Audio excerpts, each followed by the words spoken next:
In the midst of a brutal snowstorm on Highway 70, a black diner owner quietly counted her last $47 with only 7 days left before losing everything. At her lowest moment, 15 weary Hell's Angels knocked, seeking shelter. Without hesitation, she opened the door and shared her final meal. By morning, the roar of hundreds of motorcycles filled the air outside her diner. Before we dive in, what time are you listening? Where are you from? Drop a comment below and tell me. Sarah Williams stood behind the counter of Midnight Haven Diner, staring at the stack of crumpled bills in her weathered hands. $47. That was it. That was all that stood between her and the final notice tucked beneath the cash register, the one that gave her exactly 7 days before the bank took everything.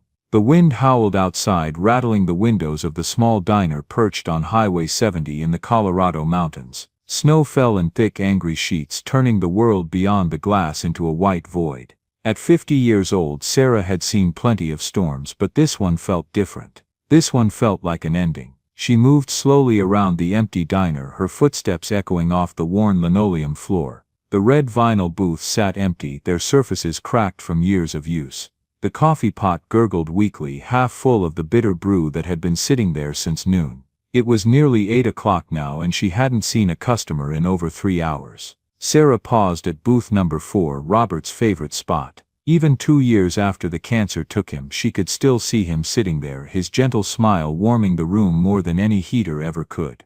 They'd bought this place together 15 years ago with nothing but dreams and a small inheritance from her grandmother. "We'll make it work, baby," Robert used to say, his dark eyes twinkling with optimism. "This place will be a light for travelers, a home away from home." Now the lights flickered overhead, threatening to go out just like everything else. The heating system groaned and wheezed, fighting a losing battle against the mountain cold. Sarah pulled her cardigan tighter around her shoulders and walked back to the counter, where the foreclosure notice seemed to mock her with its official letterhead and cold, bureaucratic language.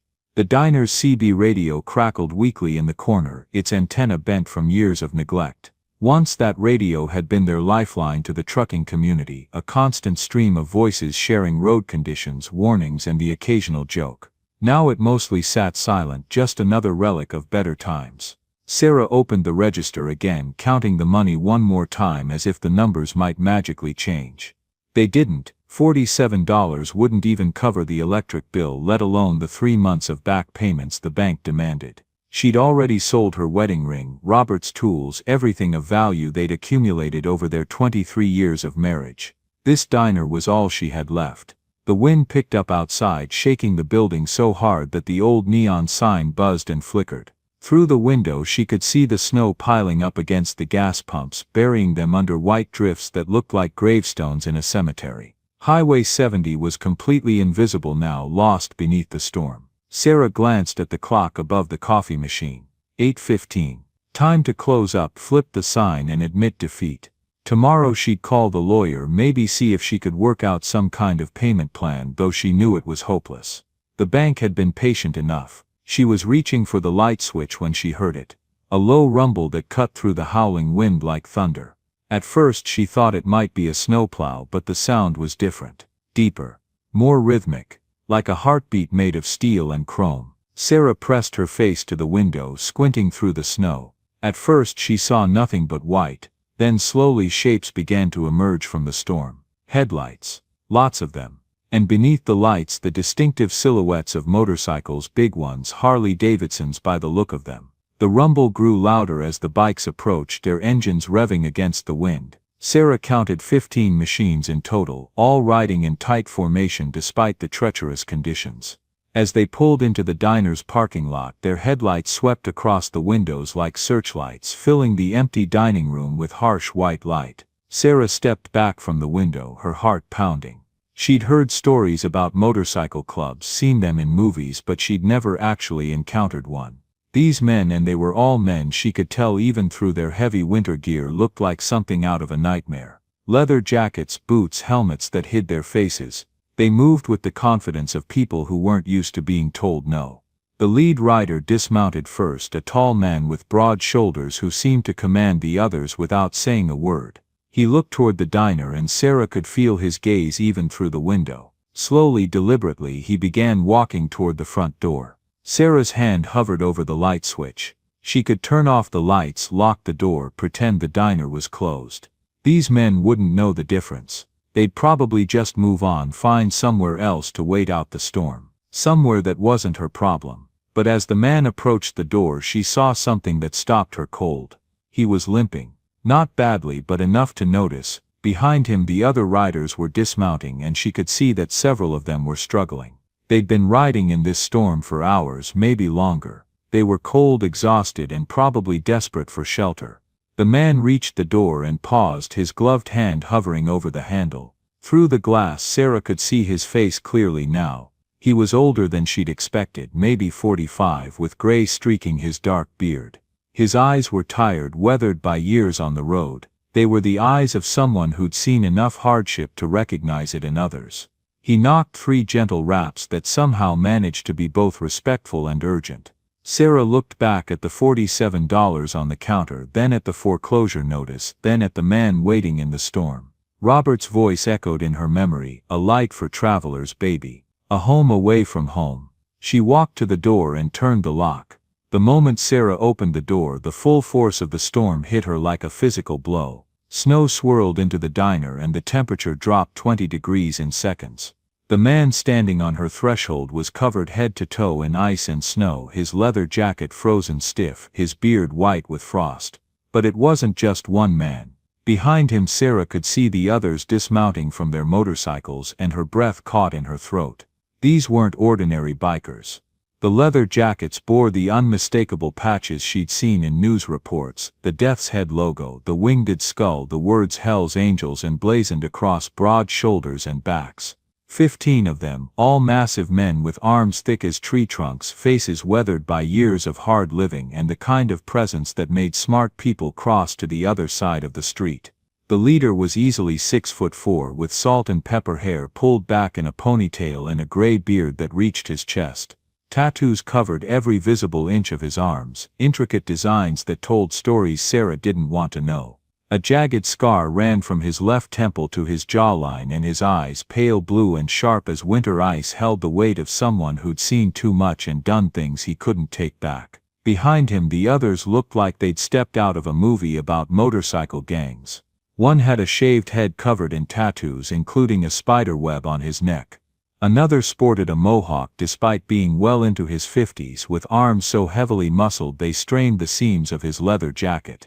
The youngest couldn't have been more than 25, but he carried himself with the swagger of someone trying to prove he belonged with these dangerous men. "Ma'am," the leader said, his voice rough from the cold and probably decades of cigarettes, "I know this is an imposition, but we've been riding for 12 hours straight. The highway's completely shut down about 10 miles back, and we're not going to make it much further in this weather." Sarah's heart hammered against her ribs. Every instinct screamed at her to close the door, to lock it, to call the police. These men looked like they could tear her diner apart with their bare hands, and probably had done worse to people who'd crossed them. The patches on their jackets weren't decorations. They were warnings. But then she saw something that gave her pause. Despite their intimidating appearance, they stood respectfully in the snow, waiting for her answer. None of them pushed forward or tried to force their way in. The leader kept his hands visible, his posture non-threatening despite his size. And there was something in his eyes, exhaustion, yes, but also a kind of desperate hope that she recognized all too well. "How many of you are there?" Sarah asked, already knowing the answer but needing to hear it. 15, the man replied. "I'm Jake Morrison. We're part of the Thunder Ridge chapter, heading back from a memorial service down in Denver. We've got cash for food and coffee, and we won't cause any trouble. We just need somewhere warm to wait out the storm." Sarah looked past Jake at the group of men removing their helmets. They were a terrifying sight. Beards, tattoos, scars that told stories of violence and hard living. Hands that looked like they could crush bone, faces that had seen the wrong side of too many fights. But she also saw something else, exhaustion that went bone deep, the kind that came from fighting the elements for hours on end. These men, dangerous as they might be, were at the end of their rope. "Come in," she said, stepping aside. "All of you." The relief on Jake's face was immediate and profound. "Thank you," he said simply. "You have no idea what this means." The Hells Angels filed in one by one, stomping snow off their boots and shaking ice from their jackets. They were massive men, most of them the kind who'd learned to take up space in the world through necessity and reputation. Their leather jackets creaked as they moved, the patches and pins catching the diner's fluorescent light, chapter names, ranks, badges that marked territory and allegiances in a world Sarah had never been part of. But despite their fearsome appearance, they moved carefully in the small diner, conscious of their size, respectful of the space they'd been given.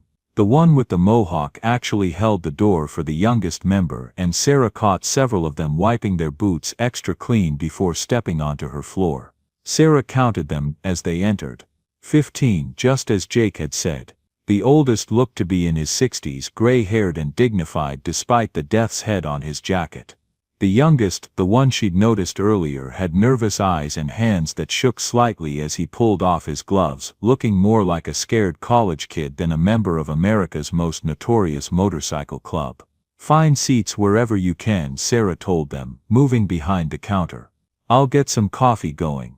The men settled into the booths and counter stools with obvious gratitude, their frozen leather creaking as they moved. Up close, Sarah could see the details that the storm had hidden, the intricate artwork of their tattoos, the careful maintenance of their patches, the way they instinctively arranged themselves so that the older, more senior members took the best spots while the younger ones deferred without being asked. The young one, Sarah heard someone call him Danny, sat near the window, still shivering despite the warmth of the diner.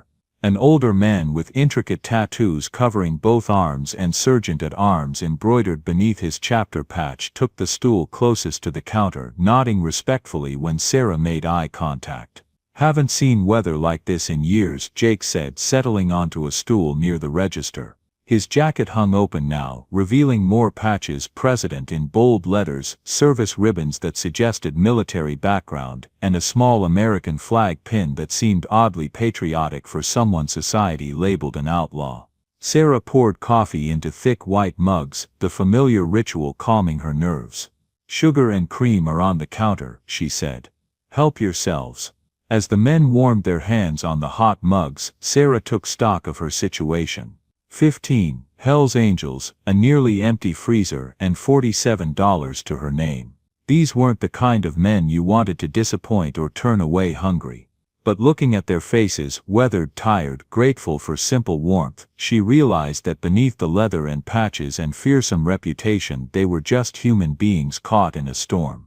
By 10 o'clock the storm had only gotten worse. The wind howled like a living thing, and the snow was falling so hard that the windows looked like they'd been painted white. Jake's prediction about the highway being closed proved optimistic. According to the radio, Interstate 70 was shut down in both directions, with no estimate for when it might reopen. "Could be tomorrow morning, could be 2 days, Jake told Sarah as she refilled his coffee for the third time. "State Patrol's not even trying to clear it until the wind dies down." Sarah nodded, doing mental calculations that didn't add up no matter how she worked them. 15 men, 2 days, virtually no food left in the kitchen. The eggs and bacon were long gone, the hash browns a memory. She'd managed to find a few cans of soup in the back storage room, but that wouldn't stretch far. Her $47 might buy enough groceries for one day if the roads were clear and the stores were open, which they weren't. The bikers had settled in for the night, some dozing in the booths, others playing cards with a worn deck that Pete had produced from his jacket pocket. They'd offered to pay for their meal, but Sarah had waved them off. How could she charge them for the scraps she'd managed to cobble together? Danny had fallen asleep with his head on the table, exhaustion finally overtaking him. He looked even younger in sleep, maybe 22 or 23, with the kind of face that belonged in a college classroom rather than on the back of a Harley. Marcus had draped his leather jacket over the kid's shoulders, a gesture so gentle it made Sarah's throat tight. "He reminds me of my son," Marcus explained quietly when he caught Sarah watching. "Same age, same stubborn streak, always trying to prove he's tougher than he really is." "Where's your son now?" Sarah asked.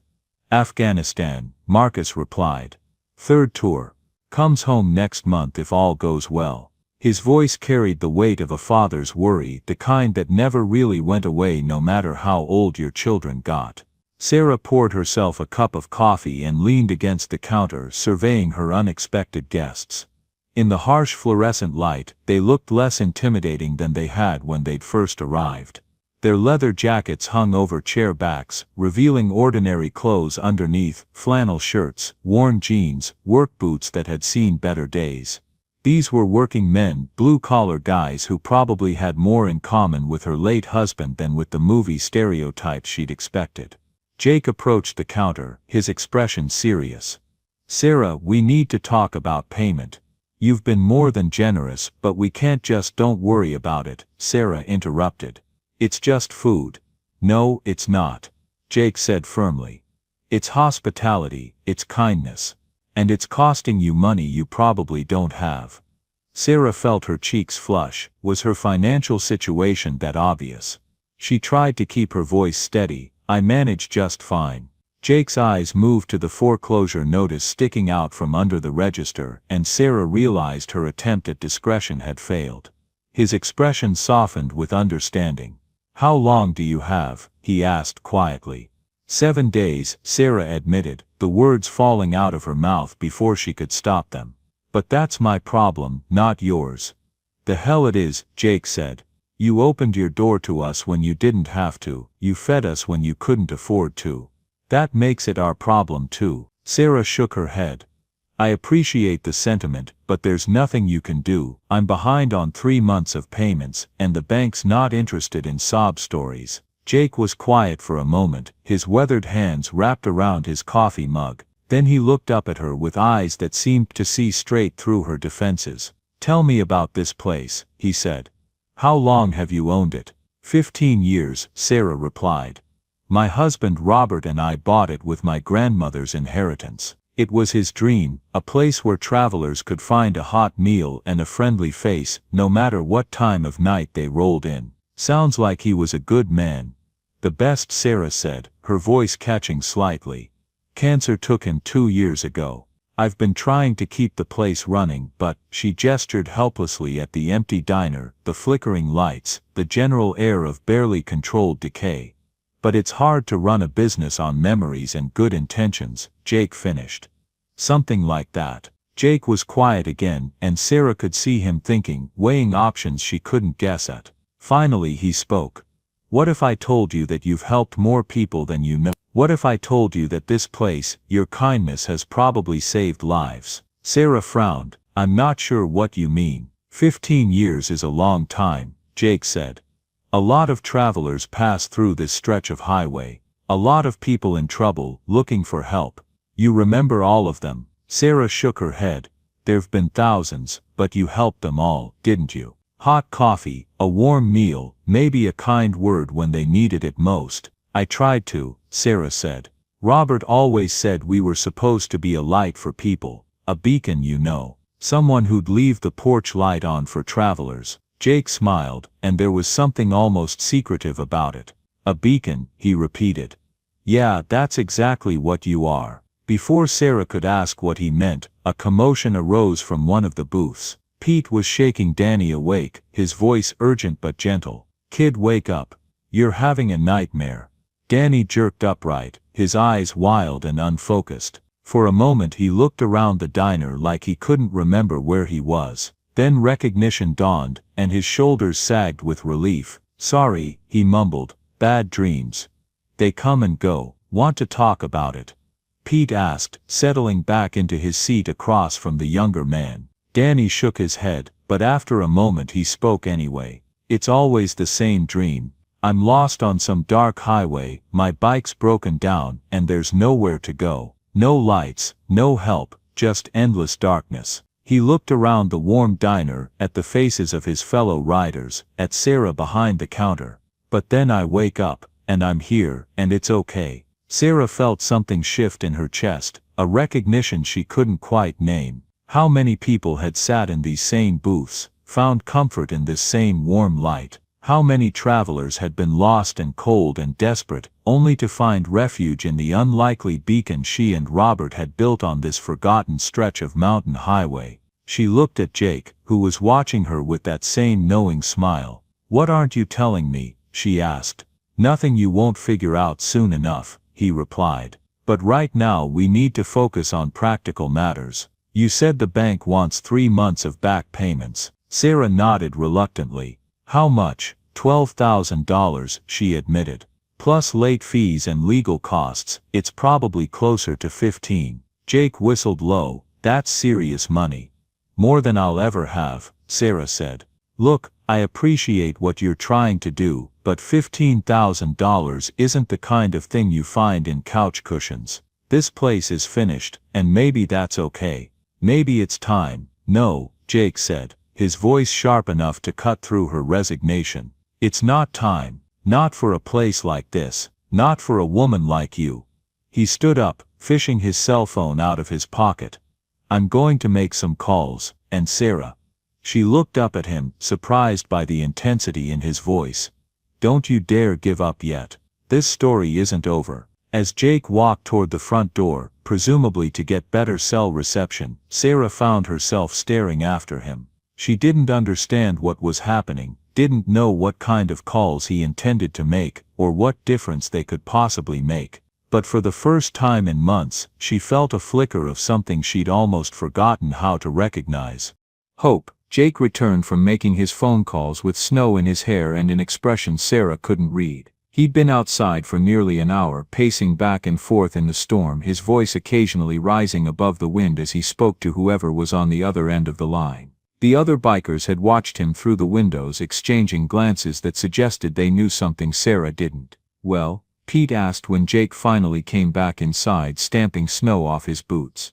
"Tomorrow morning," Jake said simply. "Maybe sooner if the road's clear." "What's tomorrow morning?" Sarah asked. But Jake just smiled and poured himself another cup of coffee. It was Marcus who broke the tension. The older biker had been quiet most of the evening, content to play cards and nurse his coffee, but now he was studying Sarah with an intensity that made her uncomfortable. "You know," he said slowly, "you look familiar." Sarah raised an eyebrow. "I doubt that. I don't get out much these days." "No, I'm serious." Marcus set down his cards and really looked at her, his head tilted slightly as if trying to remember something important. "How long did you say you've been running this place?" 15 years. "And before that, Robert and I lived in Denver. He was a truck driver, did long hauls all over the western states. I worked as a dispatcher for his company." Marcus snapped his fingers suddenly, so loudly that several of the other bikers looked up. "That's it. Tommy Patterson. You saved Tommy Patterson's life." Sarah frowned. "I'm sorry, I don't." Big guy, red beard, drove for Western Mountain Transport. Marcus was getting excited now, his voice rising. "This would have been maybe 12, 13 years ago. He was having chest pains pulled off right here at your diner." The memory hit Sarah like a physical blow. She hadn't thought about that night in years, but suddenly it was vivid as yesterday. A trucker, alone and scared, clutching his chest in the parking lot. She'd found him there when she'd gone out to check the dumpster, called 911, then driven him to the hospital herself when the ambulance couldn't make it through a rockslide on the highway. "Tommy," she said quietly. "I remember Tommy. He's my brother-in-law," Marcus said, grinning now. "Married my sister 5 years ago. He tells that story at every family gathering, how the angel in the mountains saved his life. How you stayed with him at the hospital all night, called his wife, even paid for his parking when he couldn't find his wallet." Sarah felt heat rise in her cheeks. It wasn't anything special. Anyone would have done the same thing. "No," Marcus said firmly, "anyone wouldn't have. That's the point." He looked around the diner at his fellow bikers. "Guys, I think we're sitting in a legend." The word legend seemed to electrify the group. Suddenly everyone was talking at once, comparing notes, sharing stories. It turned out that several of them had their own memories of Midnight Haven Diner, their own reasons to be grateful to the woman who ran it. Carlos remembered stopping here 5 years ago when his daughter had been in a car accident in Denver. Sarah had let him use the phone to call the hospital, given him directions to the fastest route, even packed him a sandwich for the road when he'd been too upset to think about eating. Pete recalled a night when his bike had broken down in a snowstorm much like this one. Sarah and Robert had not only fed him and let him stay warm, but Robert had helped him fix his bike, refusing payment for either the parts or the labor. And Danny, quiet, nervous Danny, suddenly spoke up with a story that made everyone go silent. "You might not remember me," he said, his voice barely above a whisper. "But I was here 3 years ago. I was having a really bad time. My parents had kicked me out, I dropped out of college, lost my job. I was riding my bike west with no plan, no money, no hope. I was actually thinking about. He paused, swallowed hard. Well, about ending it all. Sarah felt her breath catch. I stopped here because my bike was almost out of gas and I was almost out of everything else. I had maybe $5 in my pocket, but you served me anyway. A full meal, coffee, pie. When I tried to pay, you said I looked like I was having a rough day and the meal was on the house. Danny's eyes were bright with unshed tears. You asked me where I was headed, and when I said I didn't know, you told me that was okay. Sometimes not knowing where you're going is the first step to finding where you belong. Then you gave me a business card for a friend of yours in Salt Lake City, said he might have work for someone willing to learn. Sarah remembered now, a skinny kid with hollow eyes and a motorcycle that sounded like it was held together with prayer and duct tape. She'd seen that look before, the look of someone who'd given up on tomorrow. That job changed my life, Danny continued. And the man who hired me, he became like a father to me. Helped me get back in school, introduced me to these guys. He gestured around the table at his fellow bikers. You saved my life that day, Sarah. Not just by feeding me but by reminding me that there were still good people in the world. People who cared about strangers. The diner fell silent except for the wind outside and the soft hum of the coffee machine. Sarah stood frozen behind the counter, overwhelmed by the weight of these revelations. She'd helped people over the years, sure, but she'd never thought of it as anything extraordinary. She'd just done what felt right, what Robert would have wanted her to do. There are more stories, Jake said quietly. A lot more. You've been a beacon on this highway for 15 years, Sarah. You've touched more lives than you know. I just served food, Sarah protested weakly. I just tried to be decent to people. Exactly, Marcus said. In a world that's gotten pretty indecent, that makes you special. Sarah sank onto a stool behind the counter, her legs suddenly unsteady. She thought about all the faces that had passed through this diner over the years, truckers, travelers, families on vacation, people running from something or toward something else. She'd fed them all, listened to their stories, offered what comfort she could. It had never occurred to her that she was doing anything remarkable. The calls I made tonight, Jake said, they were to people like Tommy Patterson, people who remember this place, who remember you, people who owe you a debt they've never been able to repay. You don't owe me anything, Sarah said. That's where you're wrong, Jake replied. And tomorrow morning, you're going to understand just how wrong. As if summoned by his words, new lights appeared outside the windows, not the single headlight of motorcycles this time, but the dual beams of cars and trucks, cutting through the storm like stars breaking through clouds. Jake looked out the window and smiled. Or maybe tonight. The first vehicle to pull into the parking lot was a pickup truck with Wyoming plates. Then came a sedan from Utah, followed by a semi-truck with Colorado markings. Within minutes the small parking lot was filling up with vehicles, their occupants climbing out into the storm and hurrying toward the diner's front door. Sarah watched in amazement as the door opened and people began filing in, men and women of all ages, all looking around the diner with expressions of recognition and gratitude. Some she remembered, others were strangers, but they all wore the same look of people coming home. The first person through the door was a big man with a red beard, his arms spread wide. Sarah Williams, he boomed, you beautiful angel, Tommy Patterson, in case you don't remember. You saved my worthless hide 13 years ago and I've been looking for a chance to return the favor ever since. As Tommy enveloped her in a bear hug that lifted her off her feet, Sarah realized that Jake had been right. This story wasn't over, it was just beginning. By dawn, Midnight Haven Diner looked like the epicenter of the biggest Hells Angels gathering in Colorado history. What had started with 15 stranded bikers had grown into something Sarah couldn't have imagined in her wildest dreams. The parking lot was packed with motorcycles, dozens and dozens of them, their chrome gleaming in the morning sun, arranged in neat rows that stretched beyond the diner's property line. Sarah moved through the crowded diner in a daze, accepting hugs from leather-clad men whose faces triggered forgotten memories. These weren't just random bikers, they were Hells Angels from chapters across the western United States, each wearing their colors proudly despite the early morning hour. I still can't believe this, she murmured to Jake, who was coordinating the controlled chaos. When word got out through the network that Jake Morrison's chapter was stranded at Sarah Williams' place, said Marcus, the tattooed sergeant-at-arms, every chapter within 500 miles started moving. Angel of Highway 70 isn't just a trucker legend, bikers know that name too. Sarah looked around in amazement. She recognized patches from different chapters: Oakland, Denver, Phoenix, Salt Lake City. Men who normally wouldn't be caught dead in the same state were sharing coffee and stories at her counter. A massive man with Oakland on his back and arms like tree trunks approached her. 23 years ago, he said, his voice surprisingly gentle, you found me passed out in your parking lot.